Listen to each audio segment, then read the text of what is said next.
নমস্কার বন্ধুরা, আজকের ভিডিওতে আমরা আলোচনা করব ইন্দিরা একাদশী ব্রত সম্পর্কে, যা হিন্দু ধর্মের অন্যতম গুরুত্বপূর্ণ একাদশী ব্রত। ইন্দিরা একাদশীর দিনে উপবাস ও পূজা পালন করলে পূর্বপুরুষদের মুক্তি লাভের বিশ্বাস প্রচলিত। চলুন জেনে নেওয়া যাক ইন্দিরা একাদশী ব্রতর তারিখ, এর পালনের নিয়ম এবং এর আধ্যাত্মিক তাৎপর্য। ইন্দিরা একাদশী 2024 সালে আশ্বিন মাসে কৃষ্ণপক্ষের একাদশী তিথিতে পালিত হবে। এবছর ইন্দিরা একাদশী ব্রত পালিত হবে 11ই আশ্বিন। ইন্দিরা একাদশী প্রধানত পূর্বপুরুষদের আত্মার শান্তি এবং মুক্তির জন্য পালন করা হয়। এ ব্রত পালন করলে তাদের পুনর্জন্মের চক্র থেকে মুক্তি পাওয়ার আশা করা হয়।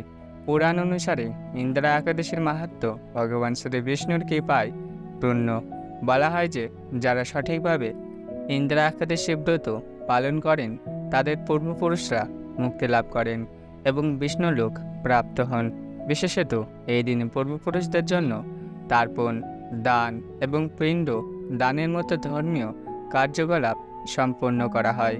ইন্দিরা একাদশী ব্রত পালনের জন্য কিছু নির্দিষ্ট নিয়ম অনুসরণ করতে হয়, যা ভক্তদের আত্মদিক উন্নতির জন্য গুরুত্বপূর্ণ। ব্রত পালনের প্রধান ধাপগুলি হল: প্রথমত, স্নান ও শুদ্ধতা।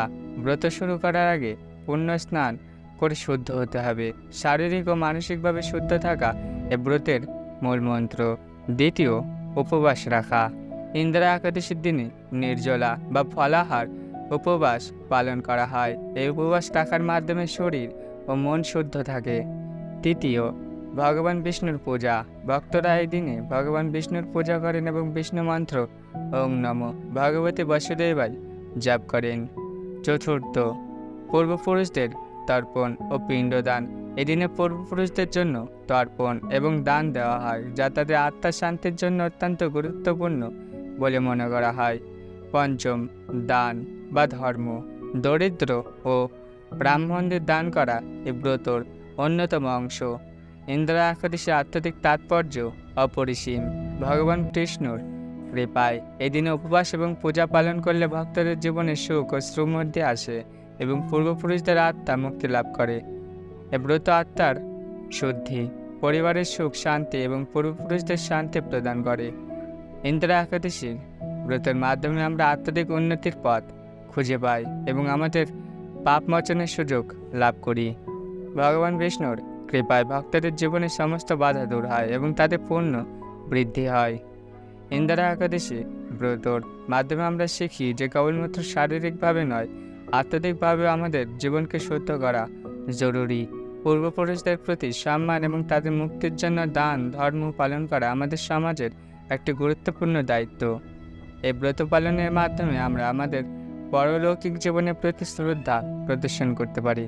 ইন্দিরা একাদশী ব্রত আমাদের জীবনকে শুদ্ধ করে এবং পূর্ণময় করে তোলে।